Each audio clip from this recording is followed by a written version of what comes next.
Okay, hello everyone, how are you? I hope you can see the screen.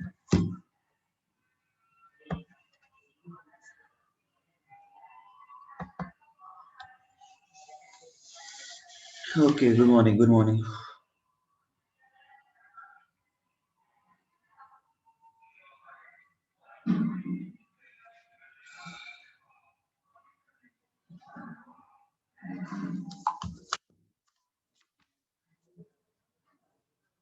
Okay, I guess there was no homework, right? कुछ homework तो नहीं था?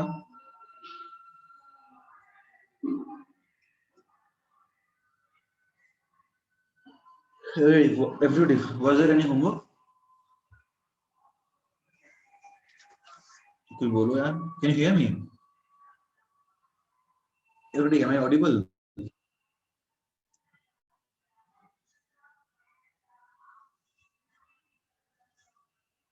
Okay, fine.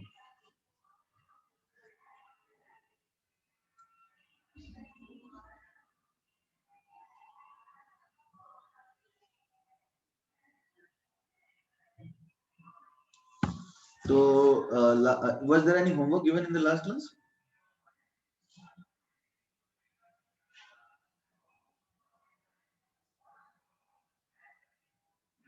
ठीक है, homework नहीं था. Fine. So, tell me one thing. क्या cover किया था हमने last class में? Last topic क्या था अपना?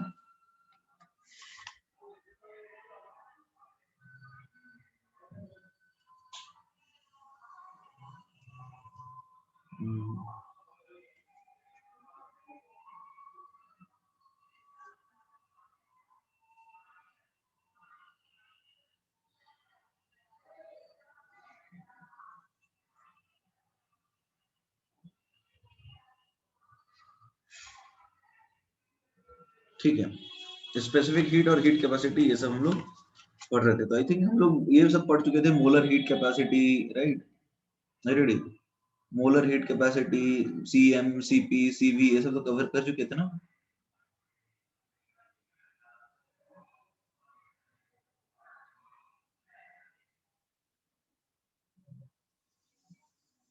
ठीक है, ठीक है, ठीक है.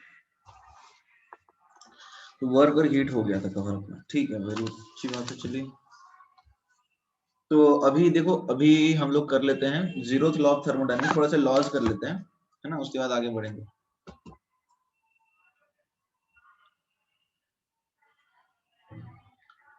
देखो, जीरोथ लॉ ऑफ थर्मोडायनेमिक्स, अब इसको जीरो क्यों देते हैं, आई विल टेल यू.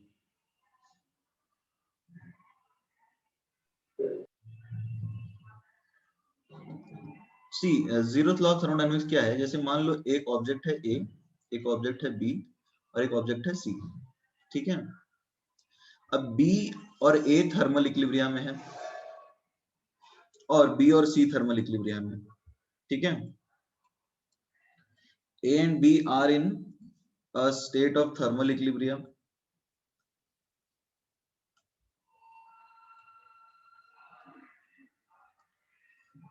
इसके साथ साथ B and C are also in a state of, just a minute,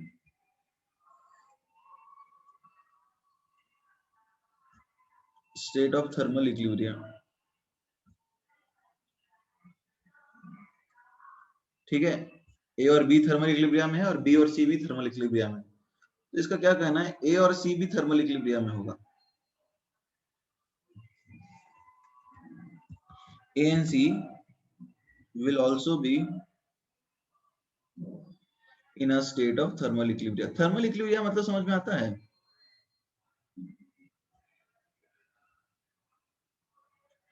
Everybody, thermal equilibrium का मतलब क्या होता है? See, the objects are said to be in a state of thermal equilibrium when there is no heat transfer between them. Thermal equilibrium हम तब बोलते हैं जब उनके बीच में heat transfer नहीं होगा. Are we now clear? आसान तो है. दो ऑब्जेक्ट्स थर्मल इक्विलिब्रियम में तब होंगे जब उनके बीच में हीट ट्रांसफर नहीं होगा. थर्मल इक्विलिब्रियम का मतलब हीट से ही है. यदि हीट ट्रांसफर हो सकता है तो इसका मतलब थर्मल इक्विलिब्रियम नहीं है. And if there is no possibility of heat transfer, ऐसा भी बोल सकते हैं. तो ये लिख लो एक साइड, ये एक स्टेटमेंट लिख लो. वो एरोज इंडिकेट करते हैं कि ए और बी के बीच में थर्मल इक्विलिब्रिया है, ए और बी के बीच में। Just a minute, there is lot of background noise.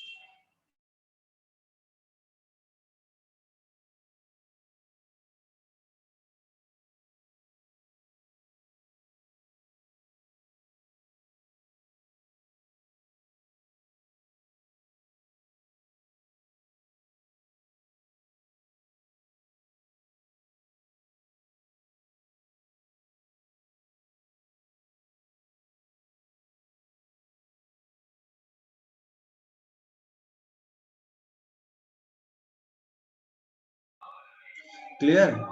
Thermal equilibria का डेफिनेशन ये लिख लिया सबने? तो basically see what we are trying to say, अच्छा write it down, then write it down.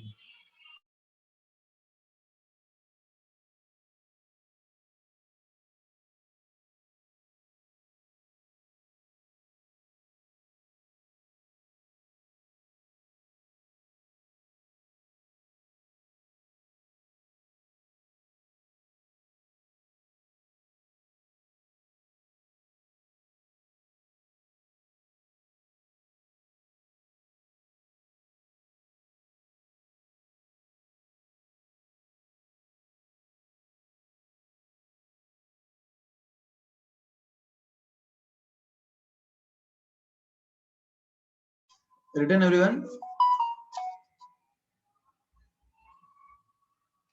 तो ये भी डेफिनेशन साथ में लिख लो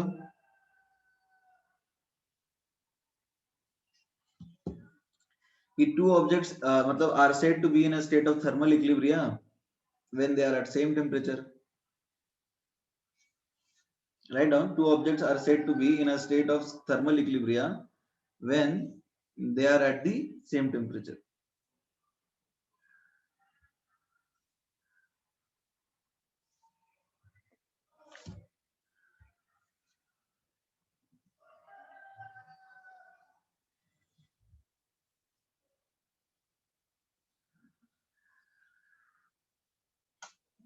Written? ठीक है, अब ये सारी चीजें हो गई ना। Two objects are said to be in a state of thermal equilibrium when they are at the same temperature. Written, Ayush?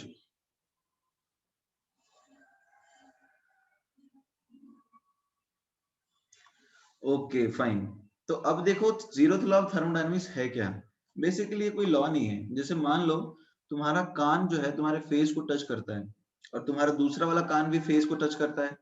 तो अब एक कान और तुम्हारा फेस एक दूसरे को टच करते हैं तो they are at the same temperature, right? ऐसा बोल सकते हैं क्या एवरीडी? ऐसा बोल सकते हैं।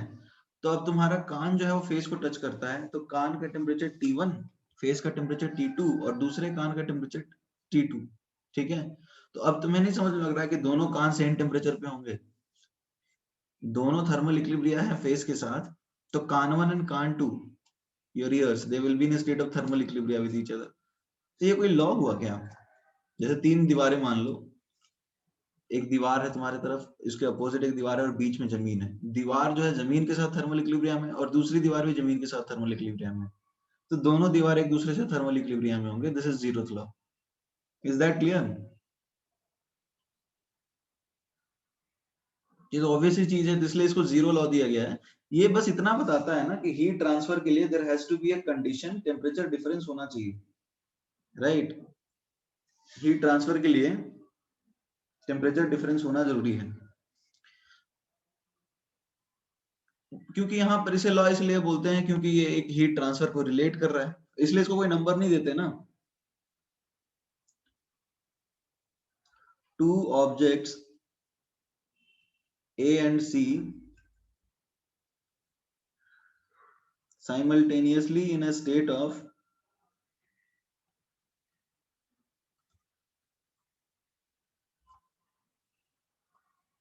thermal equilibrium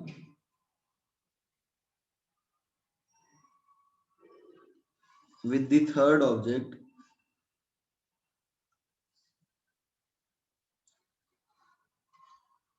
B are also in a state of thermal equilibrium with each other, are also in a state of thermal equilibrium with each other.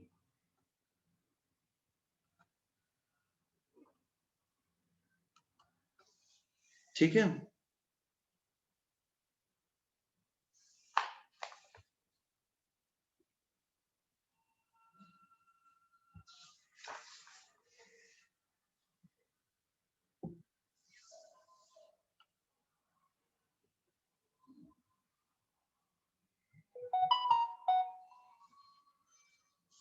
Transit देखो वैसा कुछ रिलेट मैथमेटिक्स में नहीं करते हैं, यहाँ पे सीधा सा बस ये है कि यहाँ पर सीधा सा कंसेप्ट इतना है कि दो ऑब्जेक्ट्स जो हैं वो तभी हीट ट्रांसफर करेंगे या फिर थर्मल इक्विलिब्रियम में जब होंगे तो हीट ट्रांसफर नहीं होगी, बस इतना सा कंडीशन है। Is that clear? Heat transfer तभी होता है जब टेम्परेचर डिफरेंस होता है, और ये ऑब्वियस से बात है, इसलिए इसको कोई फर्स्ट लॉ सेकंड लॉ की तरह नहीं बोलते, इसको सीधा जीरोथ लॉ बोलते हैं, उतना इंपॉर्टेंट भी नहीं है ये।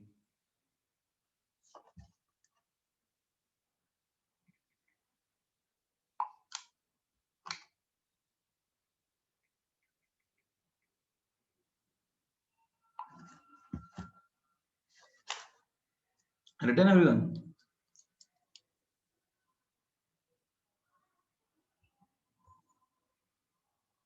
Okay fine. अब देखो टाइप थोड़े बहुत टाइप्स ऑफ इक्विलिब्रिया भी डिफाइन कर लेते हैं। देखो टाइप्स ऑफ इक्विलिब्रिया जो हम डिफाइन करते हैं थर्मोडायनेमिक्स के अंदर, ठीक है, उसकी बात कर लेते हैं। सबसे पहला तो यही हमने जो डिस्कस कर लिया अभी, थर्मल इक्विलिब्रिया। थर्मल इक्विलिब्रिया क्या होता है everybody? Everybody what is thermal equilibria बताओ।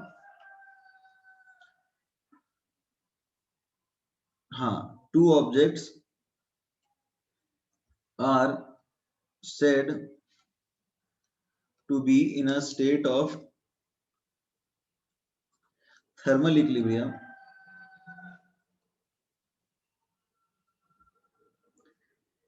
when there is no heat transfer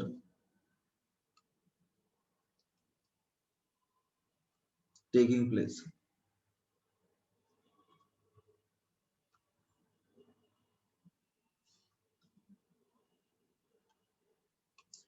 Is that clear? उनके बीच में यदि कोई हीट ट्रांसफर नहीं होता है तो उनको हम बोलते हैं थर्मल इक्विलिब्रिया की स्टेट में। ठीक है, ये तो सिंपल सी बात है।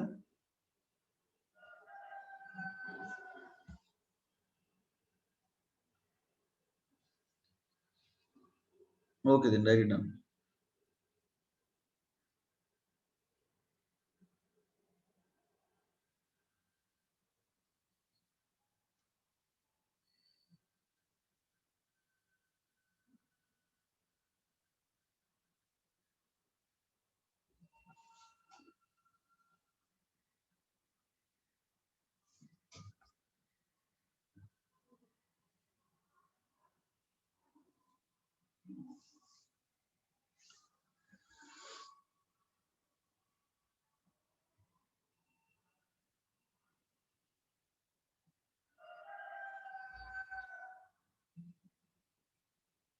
Done everyone?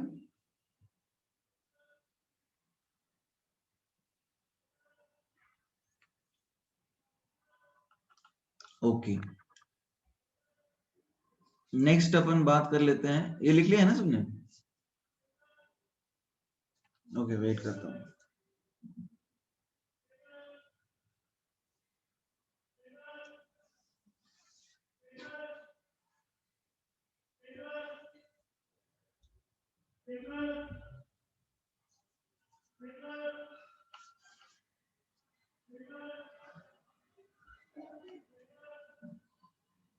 डन?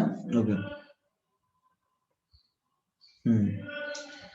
अब हम बात कर लेते हैं मैकेनिकल इक्विलिब्रिया। मैकेनिकल इक्विलिब्रिया का मतलब क्या होगा, कुछ आइडिया है?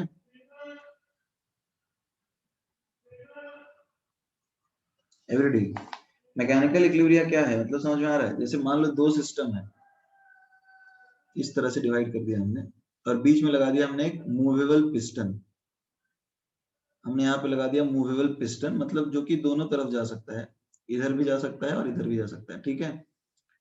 तो अब मैकेनिकल इक्विलिब्रियम होने के लिए क्या होना चाहिए, इधर गैस है और इधर गैस है, तो P1 should be equal to P2 such that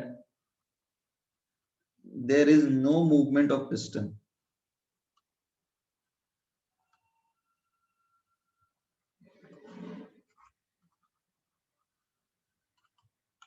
ठीक है, इस तरह से कि पिस्टन में कोई मूवमेंट हो ही ना। Is that clear everything?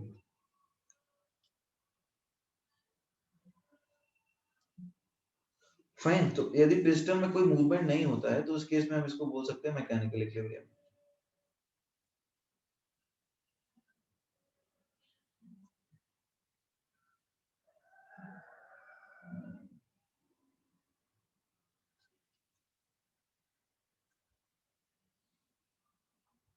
Return कोई डाउट है इसमें?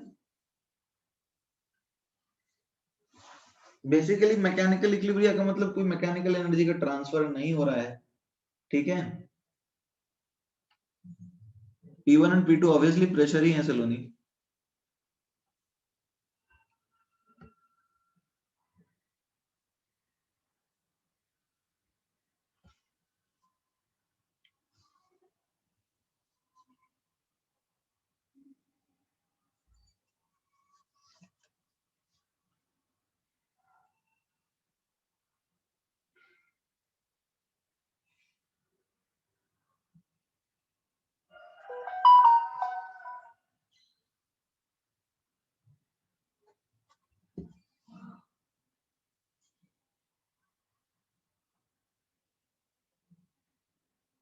डन, ठीक है।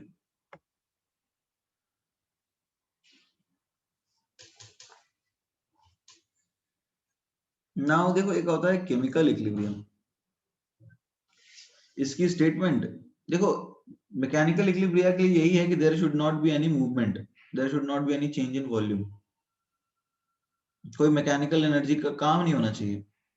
ठीक है, DV should be zero, change in volume should be zero. ठीक है,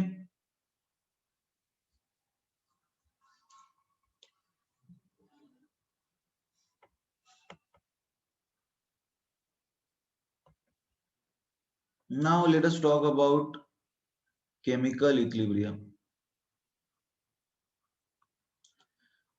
देखो, केमिकल इक्विलिब्रियम क्या होता है, यदि अपने पास एक रिवर्सिबल रिएक्शन है, suppose we have a reversible reaction. देखो, रिवर्सिबल रिएक्शन क्या होता है, जैसे मान लो एक रिएक्शन ए टू बी जाता है और साथ में बी टू ए भी जाता है, तो उसको ऐसे लिखते हैं ए रिवर्सिबल बी, मतलब दोनों तरफ रिएक्शंस हो रहे हैं। ठीक है, ऐसे रिएक्शन में यदि, फिर से लिखना है सिद्धेश, छूट गया कुछ? Okay, write down.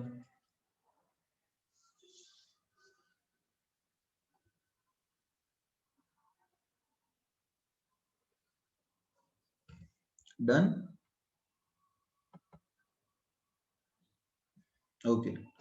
तो ऐसे रिएक्शन में जैसे कि आपके पास दिख रहा है ए टू बी और बी टू ए है, तो यदि रेट ऑफ फॉरवर्ड रिएक्शन, मतलब जिस रेट से ए बी में कन्वर्ट हो रहा है, वो यदि रेट ऑफ बैकवर्ड रिएक्शन के बराबर हो जाए, ठीक है, यदि rate of forward reaction backward reaction के रेट से बराबर हो जाए, मान लो 10 मॉलिक्यूल्स ए से बी में कन्वर्ट हो रहे हैं और 20 और 10 बी से ए में वापस कन्वर्ट हो जा रहे हैं, तो नेट रिएक्शन रेट जीरो हो जाता है ना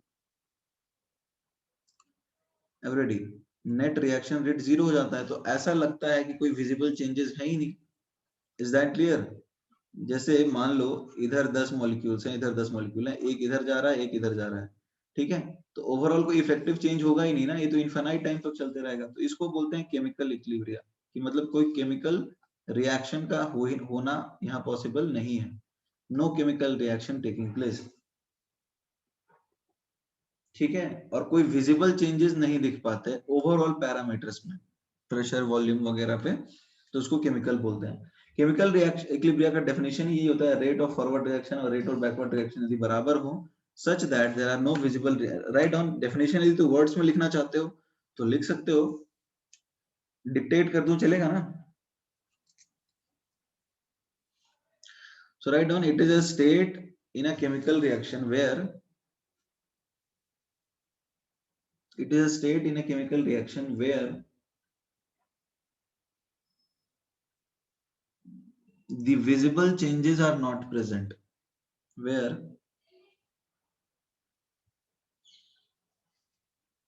the visible changes are not present in the overall chemical reaction.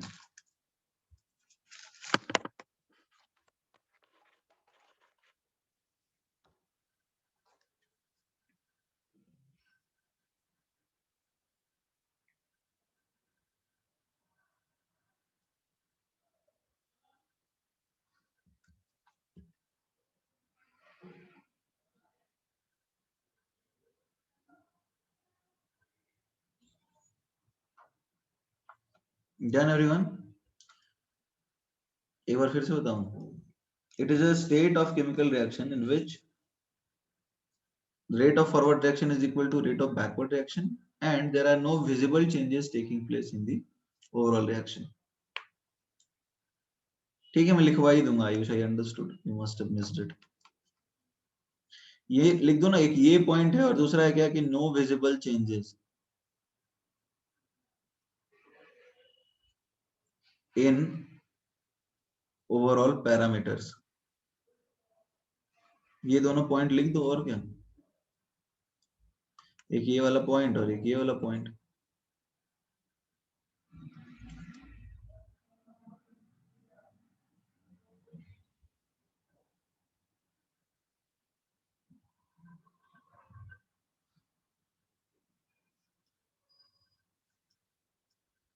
Done everyone? Fine.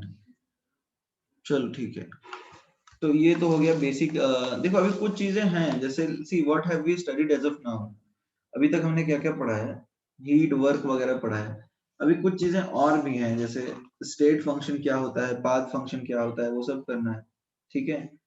और ये सारी चीजें हम तभी कर पाएंगे जब हम थोड़ा सा ना ये भी पढ़ लें, फर्स्ट लॉ ऑफ थर्मोडायनेमिक्स भी पढ़ लें. ठीक है. Siddhesh, you want me to scroll up?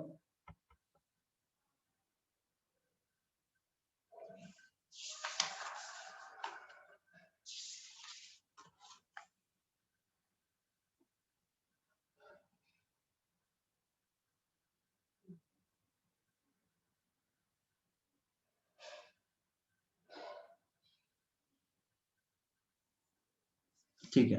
और हाँ, एक चीज है, जैसे आपके बुक में ना वाइब्रेशनल डिग्रीज ऑफ फ्रीडम दी हुई. जब हम लोग इंटरनल एनर्जी पढ़े थे तो हमने वाइब्रेशनल डिग्रीज ऑफ फ्रीडम नहीं पढ़े थे, राइट? बट आपकी बुक में दी हुई है वाइब्रेशनल. तो देखो, वाइब्रेशनल डिग्रीज ऑफ फ्रीडम जो है ना, उसकी कोई सेपरेट फॉर्मूला नहीं होती. ठीक है. उसकी कोई सेपरेट फॉर्मूला नहीं होती और अलग अलग कंडीशंस पे अलग होती है. तो वो कोई एक फॉर्मूला से इस तरह से रिप्रेजेंट करना सही नहीं है. अब जैसे वाइब्रेशनल की बात करें तो एफ वाइब्रेशनल के लिए आपके बुक में लिख रखा है 3n minus F T minus F R. N क्या है यहाँ पे? एन बोल रहा है एटॉमिसिटी. ठीक है. और एफ टी क्या हुआ? ट्रांसलेशनल वाले. और एफ आर क्या है? रोटेशनल वाले. ठीक है, इसको तुम याद कर सकते हो, बस मोस्ट कॉमन है, बट तुम्हें ज्यादातर केसेस में जरूरत नहीं पड़ेगी ट्रांसलेशनल मतलब वाइब्रेशनल डिग्रीज ऑफ फ्रीडम निकालने की.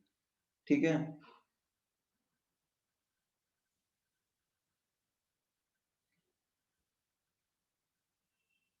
Everybody is that clear?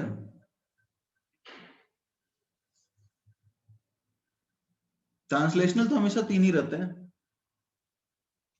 Everybody, her bar translational तो तीन ही रहेंगे ना. ये नहीं समझ में आ रहा है क्या?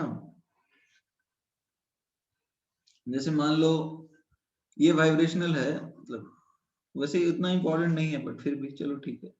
हीलियम की बात कर लेते हैं अभी. हीलियम की बात करें तो हीलियम के लिए एटॉमिसिटी क्या होगा बताओ? हीलियम के लिए एटॉमिसिटी 1 है. ठीक है. ट्रांसलेशनल कितने हो गए? 3. और रोटेशनल कितने हो गए बताओ? रोटेशनल कितने होंगे?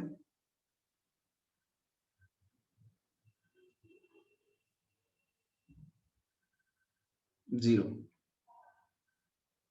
ठीक है. तो अब इसके लिए ये क्या आ जाएगा? वाइब्रेशनल वाइब्रेशनल तुम देखोगे तो 3 इंटू 1 माइनस 3 कितना हो गया 0, यानी कोई वाइब्रेशनल है ही नहीं। Is that clear? तो सिर्फ ट्रांसलेशनल है। अरे वाइब्रेट करने के लिए कम से कम 2 मॉलिक्यूल रहेगा तभी वाइब्रेट करेगा ना बॉन्ड। एक मॉलिक्यूल थोड़ी वाइब्रेट करेगा, वो तो डायरेक्टली मूव करने लगेगा ना X Y Z direction. Is that clear? Vibrational actually हम नहीं बोलते हैं, ठीक है, वाइब्रेशनल की बात हम करते नहीं हैं, because vibrational degrees of freedom become active at least जहां पे 2 मॉलिक्यूल रहेंगे तभी वाइब्रेट करेंगे ना। ये समझ में आ रहा है? वाइब्रेट करने के लिए तो बॉन्ड होना चाहिए जो कि वाइब्रेट करने लग जाए। एक मॉलिक्यूल है सिंगल तो वो तो ऑसिलेट ही करेगा, सीधा ऊपर नीचे आगे पीछे जाएगा, तो उसके तो डिग्रीज ऑफ फ्रीडम आएंगे नहीं ना वाइब्रेशनल। जैसे हाईयर टेम्परेचर पे जाओगे ना तो बॉन्ड वाइब्रेट करता है, उसके बाद फिर एक पॉइंट पे टूट जाता है। Is that clear?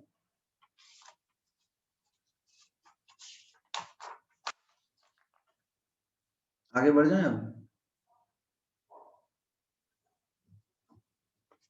Okay fine.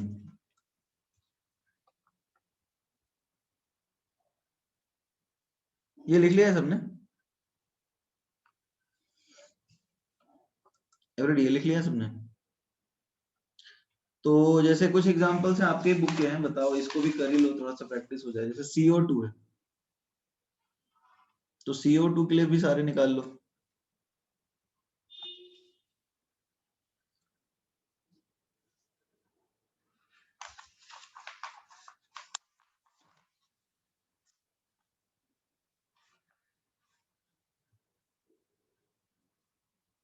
निकल गया एवरीडी? CO2 के लिए कितने आएंगे बताओ एवरीडी? CO2 के लिए कितने आएंगे एवरीडी? एटॉमिसिटी कितनी है CO2 की?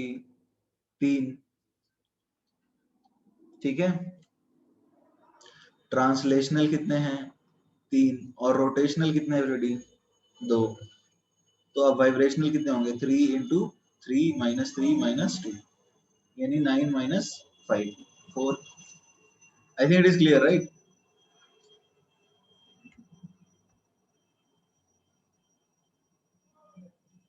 क्लियर है ना? ओके।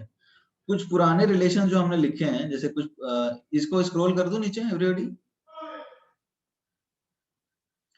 अच्छा देखो, कुछ पुराने रिलेशन जो हमने लिखे हैं ना, जैसे Q इज इक्वल टू हमने लिखा है सी डी टी, ठीक है, डी क्यू को हम लिखते हैं सी डी टी, यही ना, general heat capacity.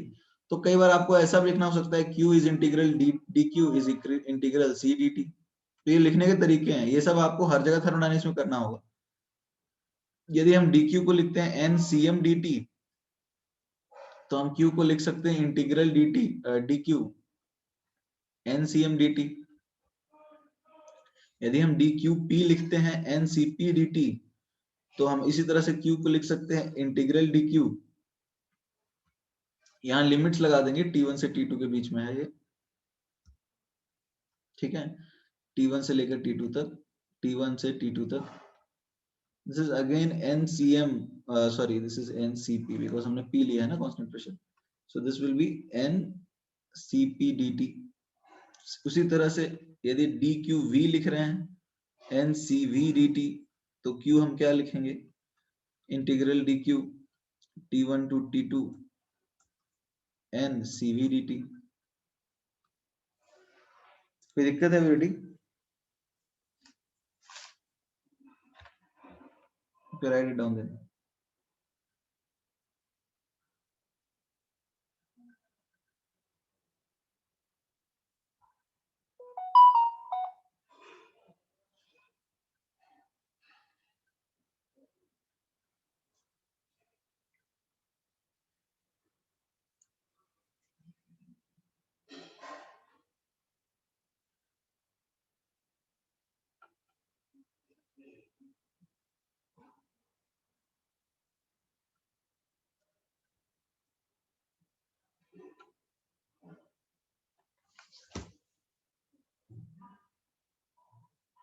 Written everyone?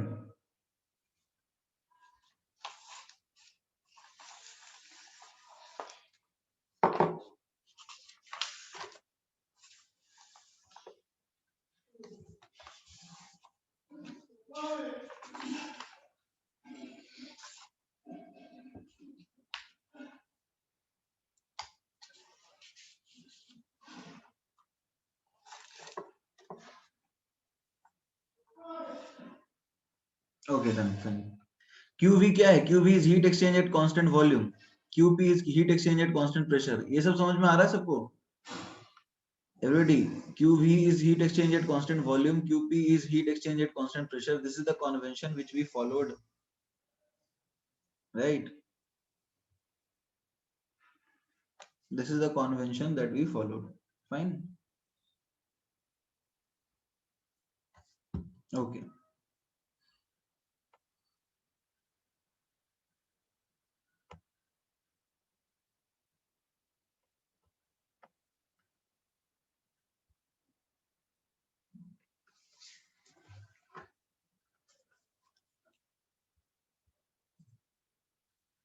रुकूं अभी? ओके ठीक है।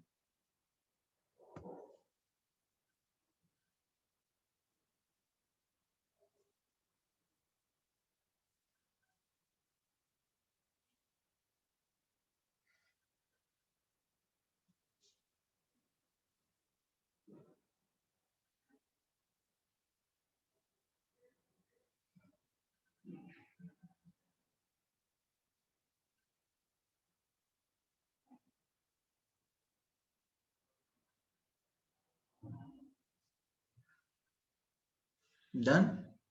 Fine. Okay. So can we start with the next topic? First law of thermodynamics start कर सकते हैं? तो अब देखो अपना टॉपिक क्या है, फर्स्ट लॉ ऑफ थर्मोडायनेमिक्स। अच्छा, ये जो सीक्वेंस हम फॉलो कर रहे हैं ना, ये सीक्वेंस अपना बुक से मैच नहीं करता है, ठीक है? So don't worry about it if the sequence is not matching, ठीक है? There is a reason why are we taking this sequence. ये क्या करता है? It states that the total energy of an isolated system, the total energy of an isolated system is always constant.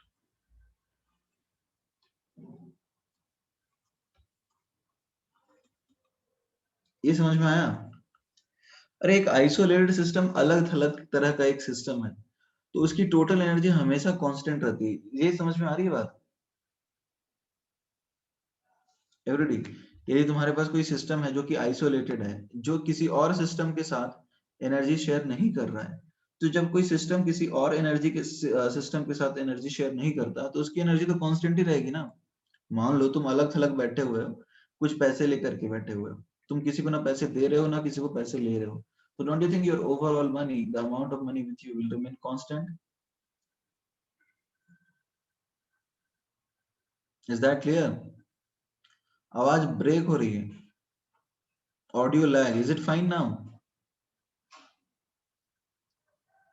Everybody, is it fine now? अभी भी break हो रही है क्या?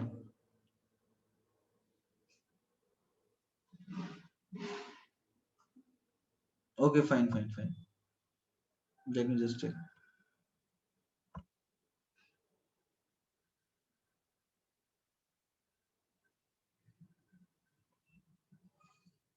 Just a minute. अभी अभी am I audible now? Okay fine. So I was just saying, मैं ये बोल रहा था कि टोटल एनर्जी जो एक आइसोलेटेड सिस्टम की हो सकती है, that is always constant. Total energy of an isolated system is always constant. Why is that constant? See, total energy constant इसलिए है क्योंकि मान लो एक सिस्टम जो हीट ना ले रहा है ना हीट दे रहा है, it is neither accepting heat nor rejecting heat. तो और ऐसा सिस्टम जो किसी को ना हीट देता है ना किसी से हीट लेता है, तो उसकी टोटल एनर्जी कांस्टेंट रहेगी। ये होता है first law of thermodynamics. Is that clear? Isolated system ना किसी को हीट दे रहा है ना किसी से हीट ले रहा है, तो उसकी एनर्जी तो कांस्टेंट ही रहेगी ना। ये तो ऑब्वियस सी बात है। तुम ना किसी को पैसे दे रहे हो ना किसी से पैसे ले रहे हो, तो तुम्हारे पैसे थोड़ी चेंज होने वाले, उतने ही रहेंगे ना। Is that clear? तो अब देखो, अब आइसोलेटेड सिस्टम किसकी बात की जा रही है पता है? यहाँ पे आइसोलेटेड सिस्टम क्या है? यहाँ पे आइसोलेटेड सिस्टम अपन बना सकते हैं यूनिवर्स। देखो यूनिवर्स में जो भी है उसको आइसोलेटेड सिस्टम बता देते हैं, ठीक है।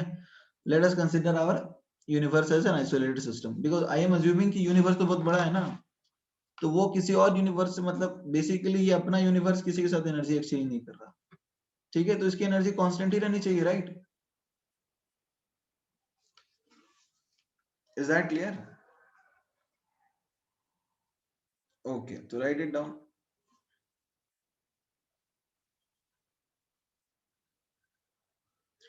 इसमें एनर्जी कंजर्वेशन ही है और कुछ नहीं, it is basically conservation of energy, nothing else. It is basically conservation of energy, energy conservation है।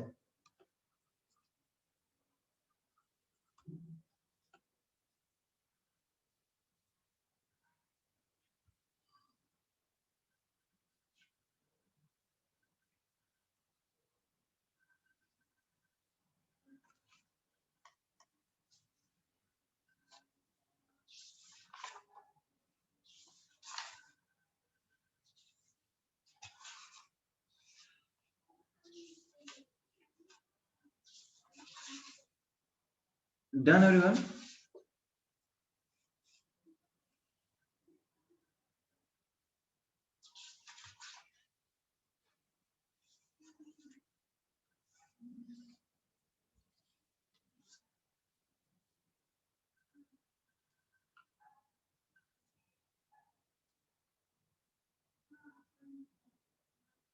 Okay, done.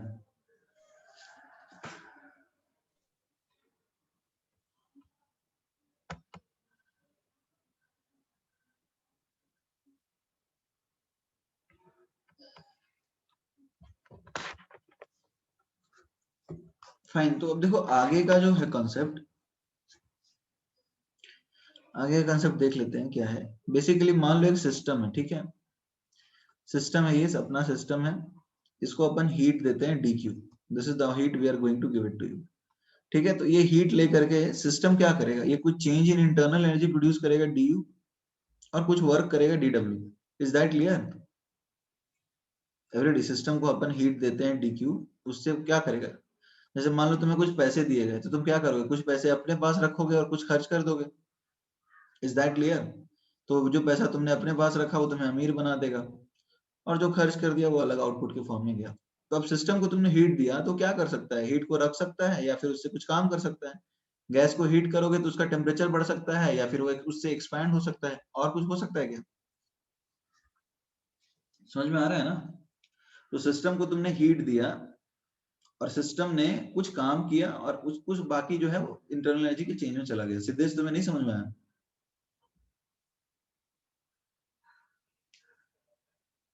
Is that clear? तो यहाँ पे कॉन्सेप्ट क्या है, कंजर्वेशन ऑफ एनर्जी लगेगा, तो एनर्जी इनपुट, जो इनपुट एनर्जी हुई है that should be equal to energy का आउटपुट। Is that clear? जितनी एनर्जी इनपुट हुई उतनी ही आउटपुट होनी चाहिए ना, तभी हम कंजर्वेशन ऑफ एनर्जी लगाएंगे। Is that clear everybody, say yes और नो? तो एनर्जी जो इनपुट है वो dq है, एनर्जी जो आउटपुट है that is du plus dw। But देखो यहाँ पे कन्वेंशन क्या है कि work done by the system और कुछ नहीं कर सकता है, वो भी कहीं कहा। क्या बोलना चाह रहा है Siddhesh? What do you want to say? I am unable to understand your code words. क्या बोलना चाह रहे हो?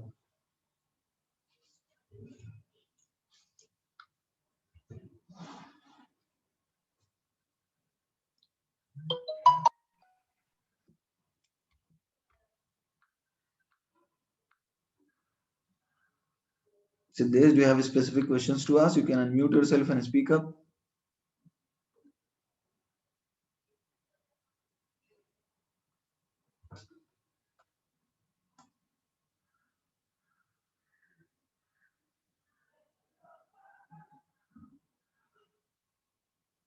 अरे कुछ बोलना है? नहीं बोलोगे? चलो ठीक है फिर। तो अब देखो सिस्टम को हमने हीट दिया है dq, ठीक है, उस सिस्टम ने क्या किया, उसमें से कुछ एनर्जी रख लिया du, आपने कहा कि हीट एक्सेप्ट करके वो खर्च कर सकता है या अपने पास रख सकता है, और कुछ नहीं कर सकता क्या?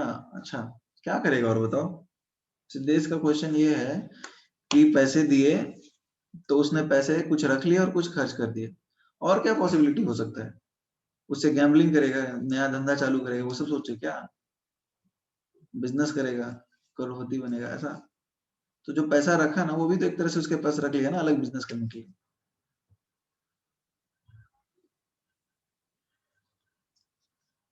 तो वो सब तो डीयू में जाएगा ना, जो पैसा उसने बचाया फ्यूचर, मतलब शादी के लिए बचा के रखा, बच्चों की पढ़ाई के लिए बचा के रखा, तो वो सब तो डीयू में ही चला जाएगा।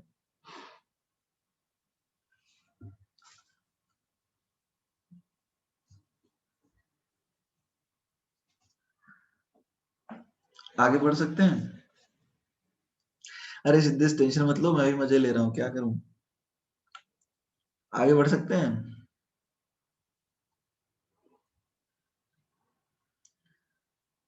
अरे ठीक है, अंडरस्टूड।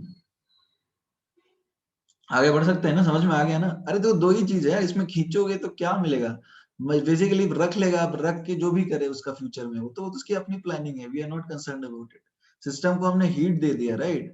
अब वो हीट से क्या कर सकता है? या गर्म हो जाएगा, एक्सपैंड कर जाएगा, तो जो गर्मी प्रोड्यूस हुई इसके अंदर, that is resulting in the increase of internal energy, and the other thing is that it can do work, it can expand. So ठीक है।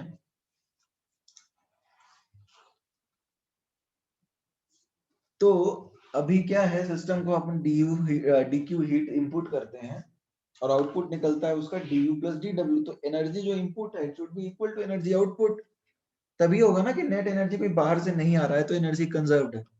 इतना क्लियर है?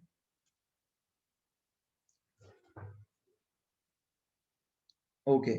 लेकिन अब देखो यहाँ पे कन्वेंशन क्या है कि जब सिस्टम एक्सपैंड करता है, let's say the system is expanding, तो इस केस में वर्क डन को हम नेगेटिव बताते हैं, राइट? यहाँ पे वर्क डन का कन्वेंशन अपना नेगेटिव है ना, तो यहाँ पे हम क्या लिखेंगे, यहाँ पे वर्क जब ये करेगा तो ये नेगेटिव हो जाएगा, तो ये माइनस डी डब्ल्यू आएगा। ये वाला कॉन्वेंशन बन जाता है D U is equal to D Q plus D W. Physics में कॉन्वेंशन उल्टा है, तो फिजिक्स में जो फर्स्ट लॉ ऑफ थर्मोडायनेमिक्स होता है वो ये होता है, और केमिस्ट्री में ये है। फिजिक्स में work done by the system positive बताते हैं, कन्वेंशन है अलग अलग हर जगह पे। और यहाँ पे क्या बताएंगे, D U is D Q plus D W. तो this is your first law of thermodynamics which is nothing but conservation of energy.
Done everyone, written?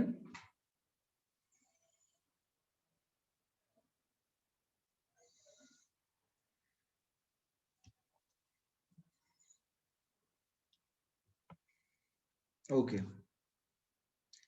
तो देखो अपने पास रिलेशन आ गया फर्स्ट लॉ ऑफ थर्मोडायनेमिक्स, बड़ी इंपॉर्टेंट रिलेशन है ये, कि D U is equal to D Q plus D W.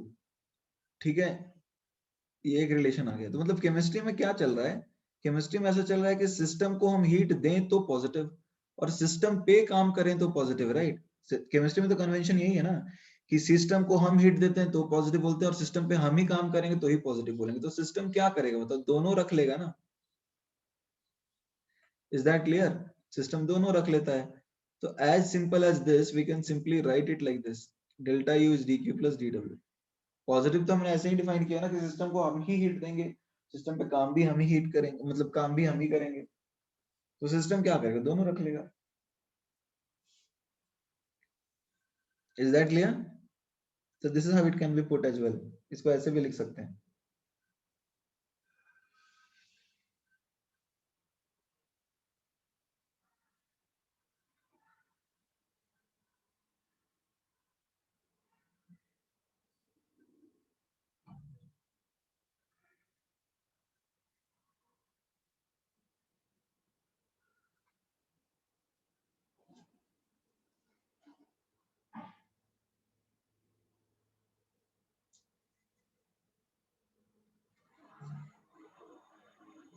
Done everyone, written?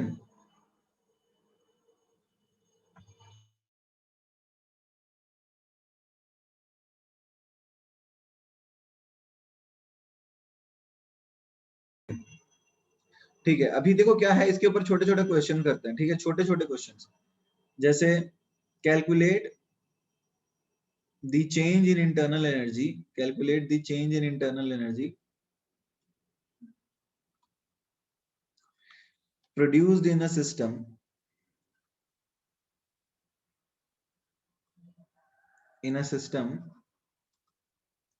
when 100 joule of heat is given to the system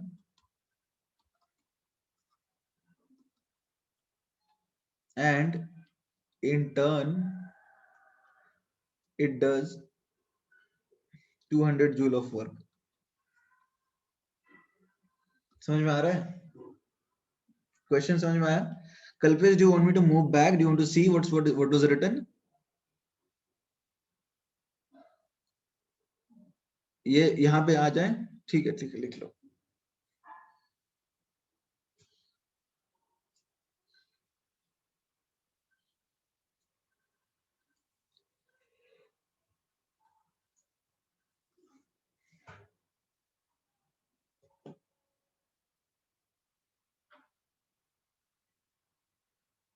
done, okay.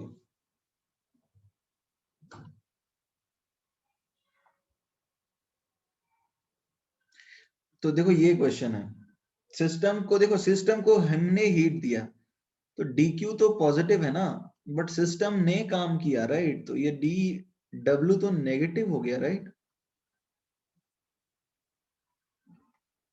तो खुद सोचो क्या आएगा,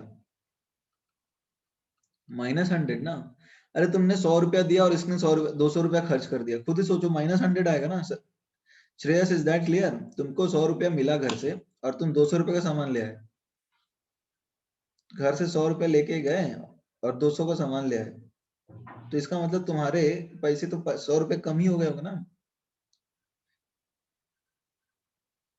everybody, is that clear?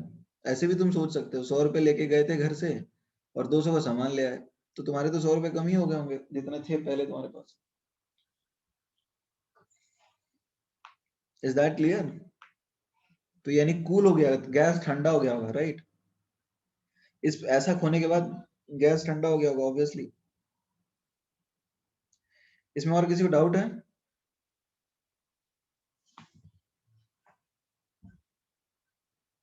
Okay, please write it down then.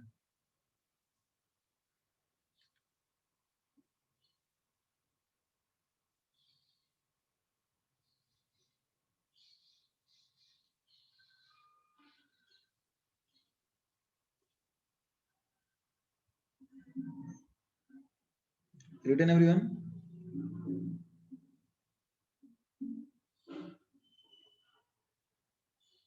आगे बढ़ जाएं। Negative में क्यों? Work done by the system negative होता है ना, सिस्टम काम करता है तो नेगेटिव ही तो होता है, तो वो कन्वेंशन है ना अपना, वो तो हमको ध्यान में रखना ही है ना। सिस्टम ही काम कर रहा है ना, सिस्टम लिखो ना, system and in turn it does, system काम कर रहा है तो सिस्टम काम करेगा तो एक्सपैंड करता है, एक्सपैंड करता है तो याद है हम तो सिस्टम पे बैठे हुए थे, एक्सपैंड कर रहा था, हमें रॉकेट की तरह लॉन्च कर रहा था स्पेस में, अपन उसको नेगेटिव बता चुके थे, right? So we are just following that convention, we are not doing anything else.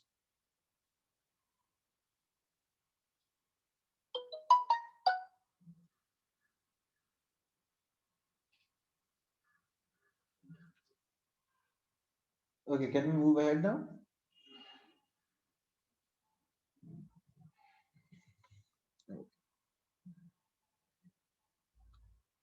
Fine. So the next question which we can put up is this: if work done on the system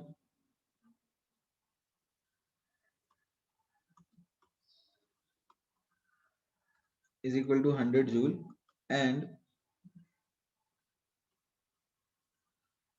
the system is given 400 joule of heat. So can you calculate delta U?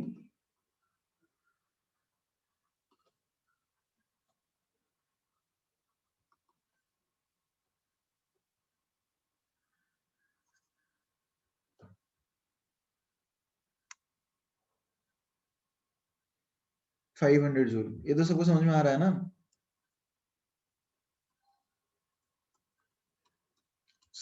ठीक है ना, ये clear है ना सबको?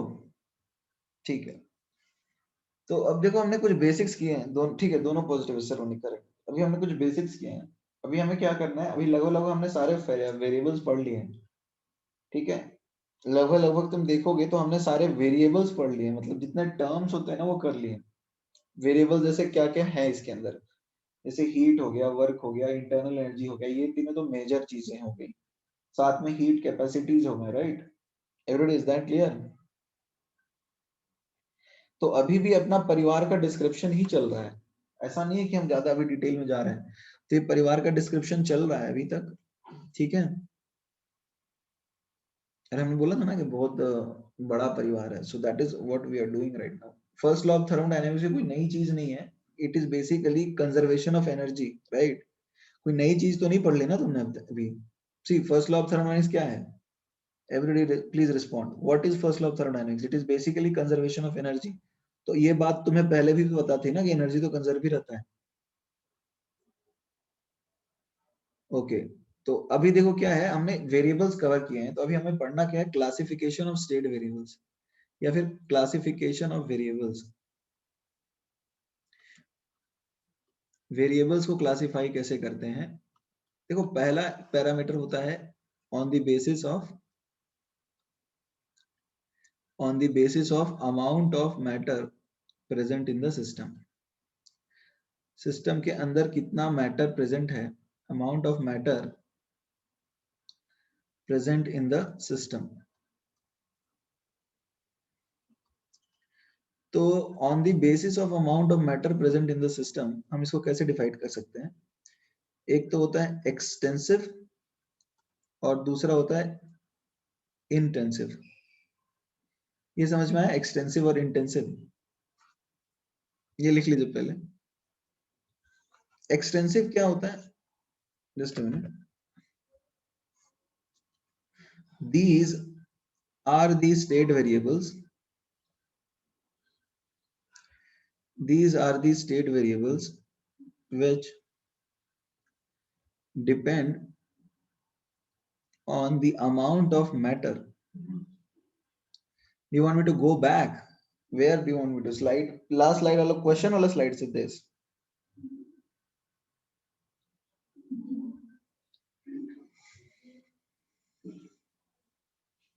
Then last वाला तो यही है ना अपना।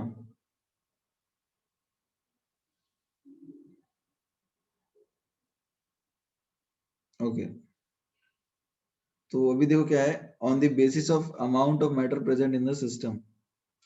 So these are the state variables which depend on the amount of matter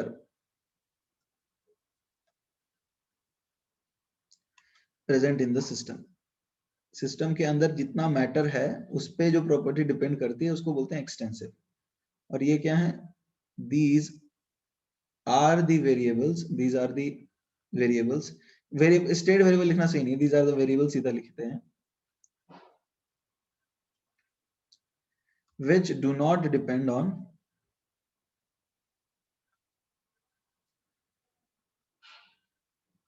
the amount of matter present in the system.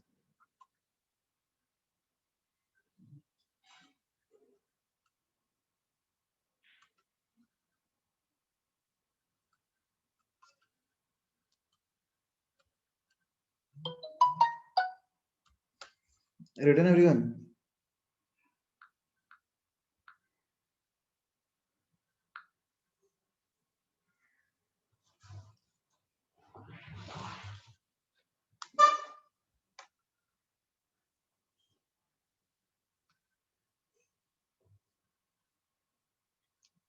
Amount of matter मतलब मास हो सकता है, मोल्स हो सकता है। सी अमाउंट ऑफ मैटर को किससे रिप्रेजेंट कर सकते हो? मास ऑफ मैटर से रिप्रेजेंट कर सकते हो। अब अमाउंट ऑफ मैटर का मतलब मोल्स हो सकता है। बेस्ट तरीका यही है, amount of matter is proportional to N. ठीक है, तो एक्सटेंसिव प्रॉपर्टी को ऐसा बोल सकते हैं कि ये मोल्स पे डिपेंड करते हैं, यानी एक्सटेंसिव को अपन ऐसा लिख देते हैं k इंटू एन। देखो अमाउंट को तुम मास या वॉल्यूम से रिलेट कर सकते हो, ठीक है सलोनी? Is that clear? ज्यादा अमाउंट मतलब क्या? ज्यादा चीनी दिया तो क्या समझ रहे हो? ज्यादा चीनी दिया मतलब नंबर ऑफ चीनी ज्यादा सोच सकते हो, मास ऑफ चीनी ज्यादा सोच सकते हो, वॉल्यूम सोच सकते हो। तो बेसिकली केमिस्ट्री में मोल बोल दे तो ज्यादा सही है ना। ज्यादा मोल मतलब ज्यादा पार्टिकल, केमिस्ट्री में this how we represented. Is that clear?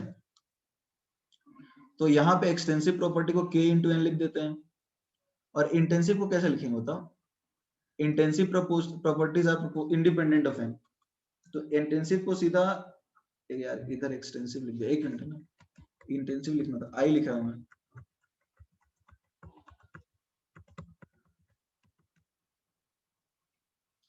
तो I is independent of n को, तो I को मैं सीधा k लिख दूं तो चलेगा क्या?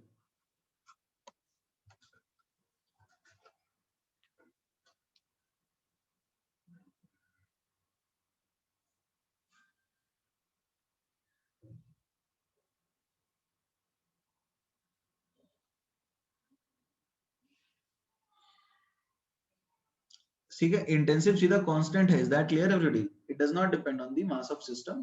अमाउंट ऑफ मैटर का जो बेस्ट तरीका है, इसको मोल से रिलेट कर लेते हैं, बिकॉज मोल्स ज्यादा बेस्ट है, केमिस्ट्री में यही यूज होता है।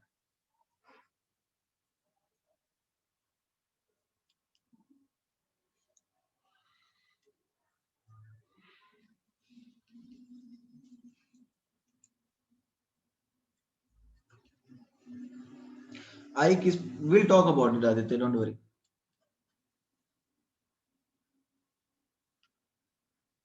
Written everyone, written this much?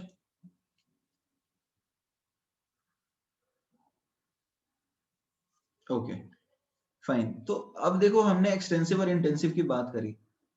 Okay ठीक है, चलो you can write down.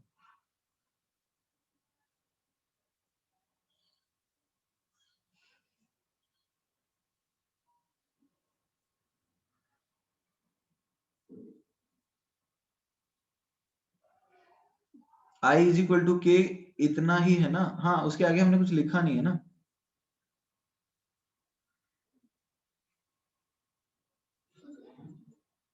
Done everyone?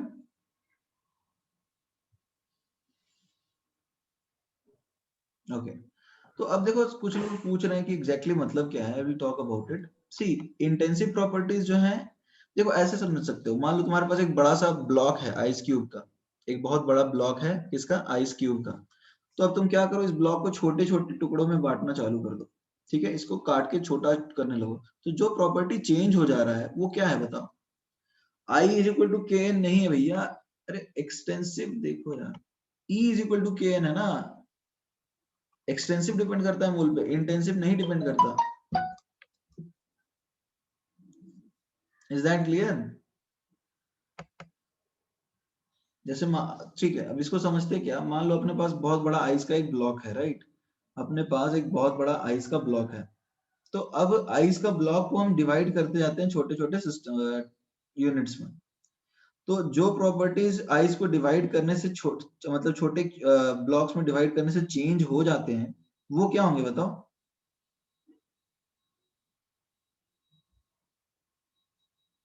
Every day, जो प्रॉपर्टीज आइस को डिवाइड करने पे छोटे हो जाते हैं वो एक्सटेंसिव होंगे, और जो छोटे करने पे, टुकड़े करने पे चेंज नहीं होते वो इंटेंसिव होंगे।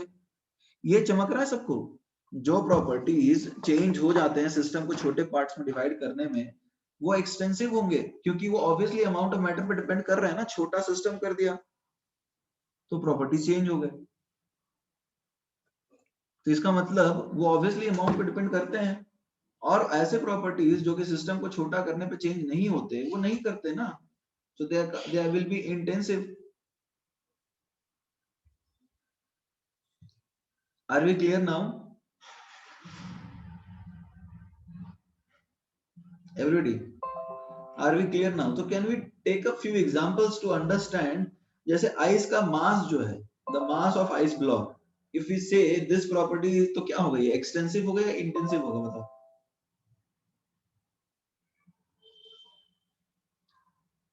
एवरीबॉडी, मास एक्सटेंसिव है, वॉल्यूम ऑफ आइस क्यूब बोले तो वो भी एक्सटेंसिव है, राइट? मास देखो, अब देखो एक्सटेंसिव प्रॉपर्टीज क्या क्या अपने पास मिली।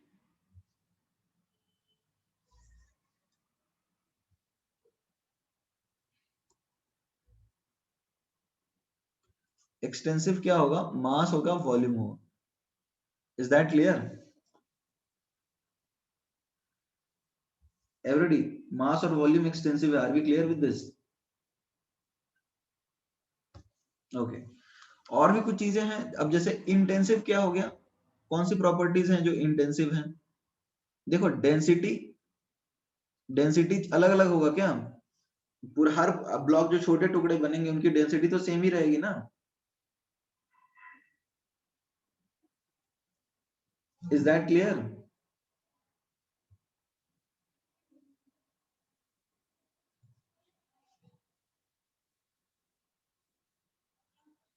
ओके, अच्छा टेम्परेचर बोले तो टेम्परेचर के बारे में क्या ख्याल है?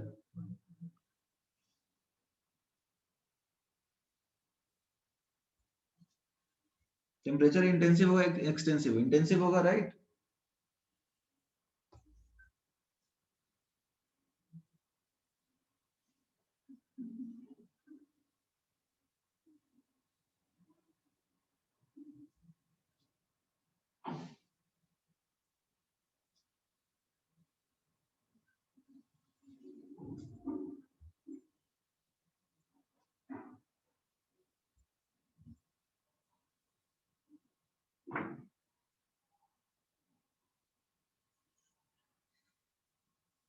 Okay, so write it down.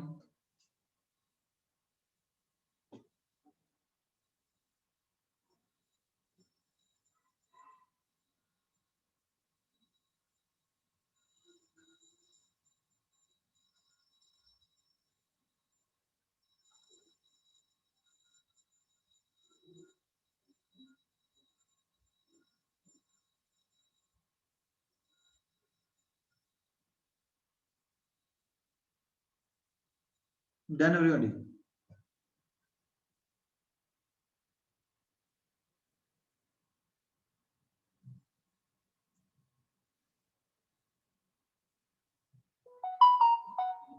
Okay fine. तो अच्छा एक और तरीका है, I will tell you one thing. एक और तरीका क्या है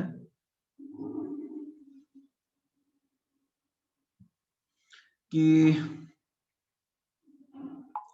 एक और तरीका ये है कि see just a minute, scroll down करूं मैं ना, ठीक है? एक और तरीका बड़ा आसान है।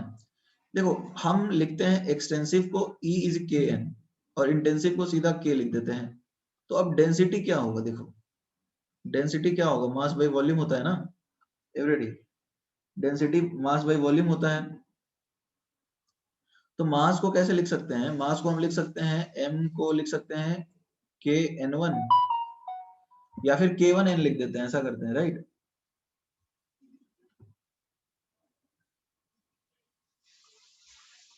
K1N और वॉल्यूम इक्वल लिख लेते हैं K2N, तो ये आ जाएगा K1/K2।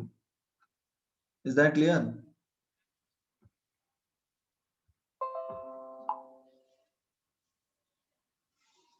Is that clear? तो अब डेंसिटी जो है, डेंसिटी इंडिपेंडेंट हो गया ना मोल्स के, K1/K2, तो ये इंटेंसिव हो गया। ये समझ में आ रहा है एवरीबॉडी? इज दैट क्लियर और नॉट? तो ये ज्यादा आसान लग रहा है तुमको? या फिर अभी एक चीज और देखो, जैसे तुमसे पूछा जाए प्रेशर, तो अब बताओ प्रेशर एक्सटेंसिव होगा या इंटेंसिव होगा?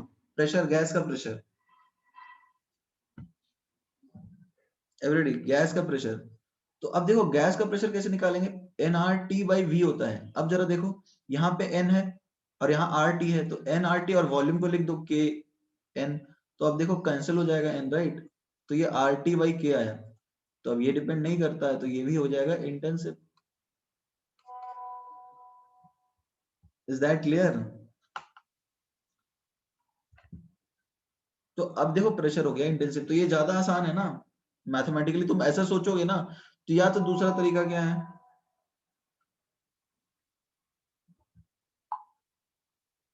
दूसरा तरीका क्या है, सिस्टम को क्लासिफाई करो, छोटे पार्ट्स में बांटो। इस साइड का प्रेशर P है, तो इस साइड का प्रेशर देखो क्या होगा, इधर P/2 कर दो, इधर भी P/2 कर दो, तो वॉल्यूम भी V/2 हो गया और मोल्स भी N/2 हो गया, तो फाइनल प्रेशर क्या आएगा, वही आएगा N/2 RT/V/2। तो ये तो सेम ही होगा ना। कौन सा तरीका तुमको ज्यादा अच्छा लग रहा है, N काट देना या फिर इस तरह से करके देखना?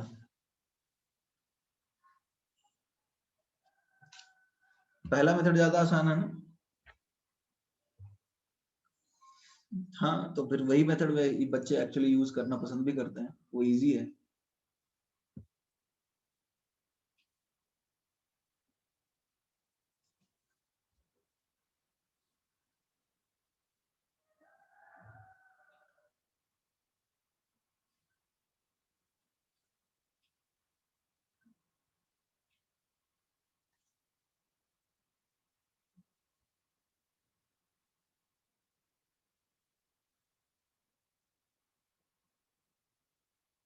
रिटर्न एवरीवन, ये लिख लीजिए आप लोग।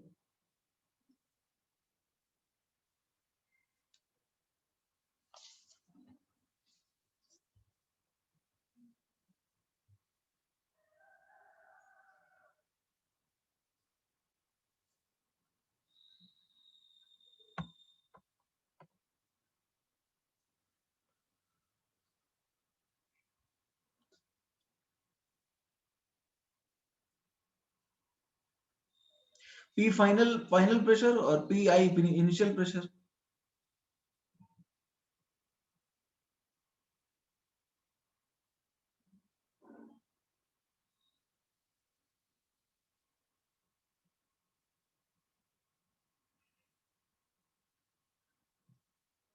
ठीक है, N/2 क्यों, N/2 इसलिए क्योंकि अरे आधा करोगे तो मोल भी तो आधा हो जाएगा।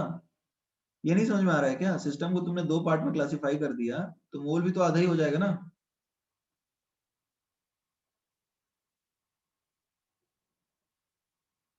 ठीक है, और V/2 इसलिए क्योंकि वॉल्यूम भी आधा हो जाएगा, सिस्टम को दो पार्ट में तुमने क्लासिफाई किया है तो।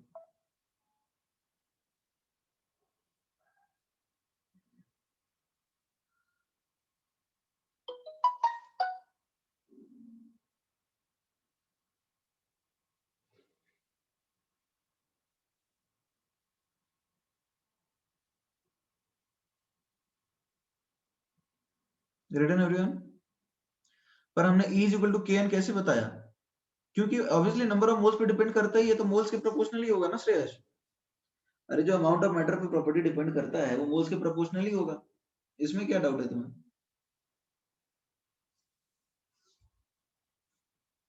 Extensive property amount of matter पे डिपेंड करता है, और इस बात पे हम अग्री हो रहे थे कि अमाउंट ऑफ मैटर ज्यादा मतलब मोल ज्यादा।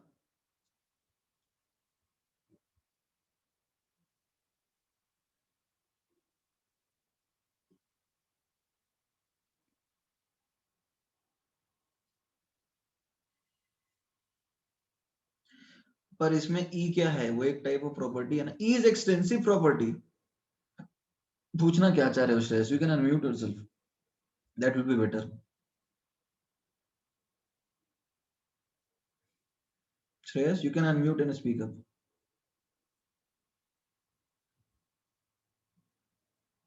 बोलो।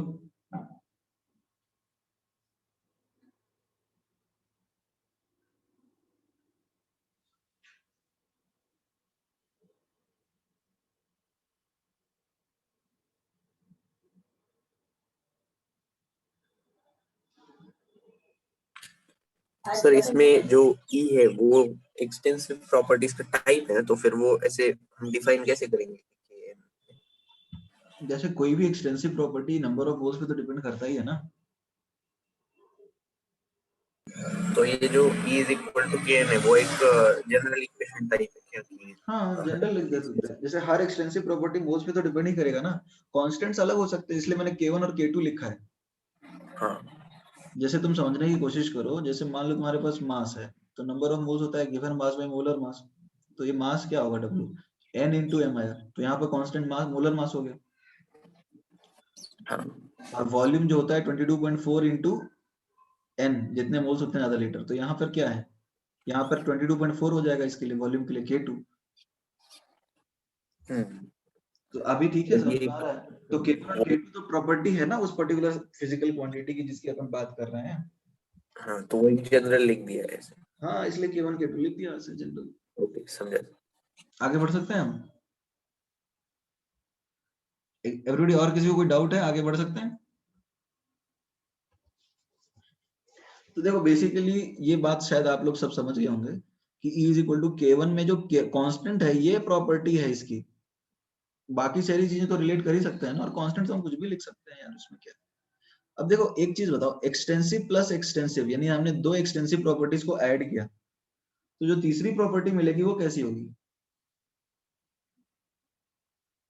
देखो हमने क्या किया है, K1n प्लस K2n, तो ये क्या आएगा, K1 प्लस K2, तो ये तो एक्सटेंसिव ही आएगा ना, एक्सटेंसिव प्लस एक्सटेंसिव तो एक्सटेंसिव आएगा, ठीक है। अच्छा, एक्सटेंसिव बाई एक्सटेंसिव क्या आएगा बताओ, इंटेंसिव आएगा, राइट। ये तो समझ में आ रहा है सबको, कैंसिल हो जाएगा, right. Okay, extensive into intensive क्या आएगा, देखो K1 K2 इंटू n, तो ये तो एक्सटेंसिव ही आएगा ना। Okay,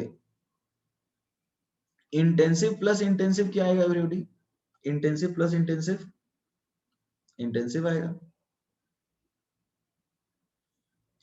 intensive divided by intensive क्या आएगा, इंटेंसिव आएगा।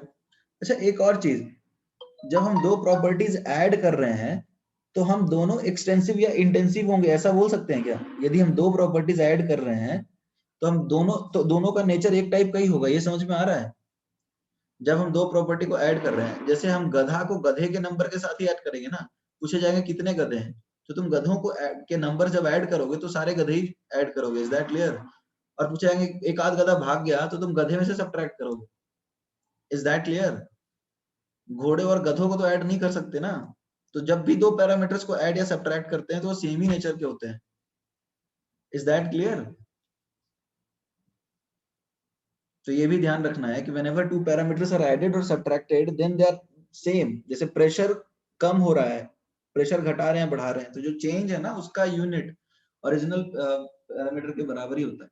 तो ऐड सब्ट्रैक्ट करेंगे तो सेम होगा, बट मल्टीप्लिकेशन डिवीजन में ऐसा नहीं है, is that clear. Multiplication division में ऐसा कुछ भी नहीं, तो ये लिख लीजिए पहले तो।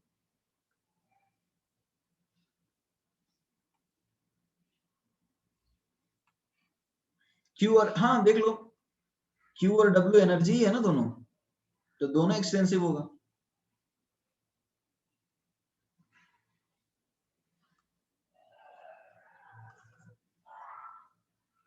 और डेल्टा यू भी एक्सटेंसिव ही है। E1 इंटू E2 कर सकते हो, बिल्कुल कर सकते हो, E1 into E2 extensive 1 extensive 2, तो ये आ जाएगा K1 K2 into n square, तो ये भी एक्सटेंसिव ही है।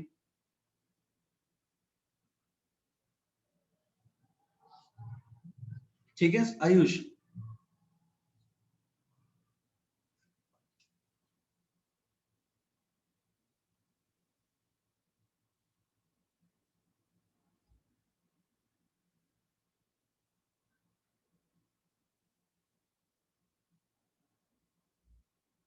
Right it down then.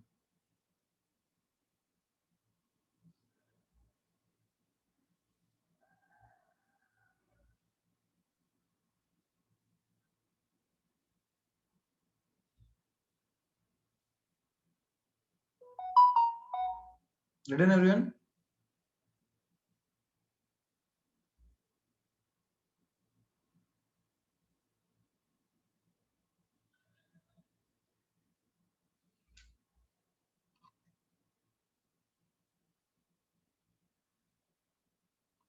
Okay fine.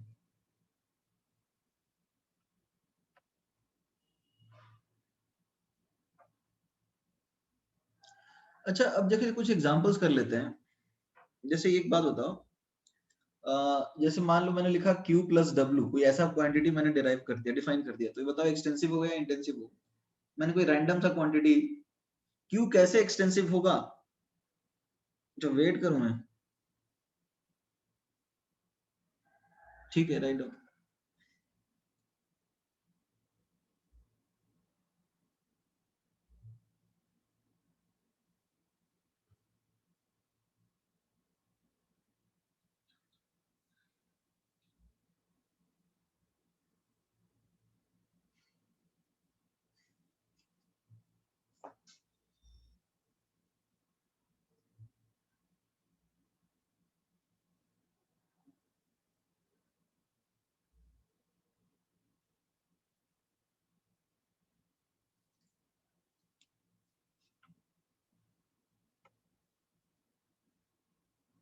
देखो Q कैसे एक्सटेंसिव होगा। अच्छा एक बात बताओ, हमने Q लिखा था ना NCMDT, तो अब तो यही कहानी खत्म हो जाती है। N आ गया ना, इसलिए एक्सटेंसिव है। Saloni is that clear? अच्छा वर्क डन कैसे एक्सटेंसिव है समझ में आ रहा है? ये क्या होता है? Minus P external DV।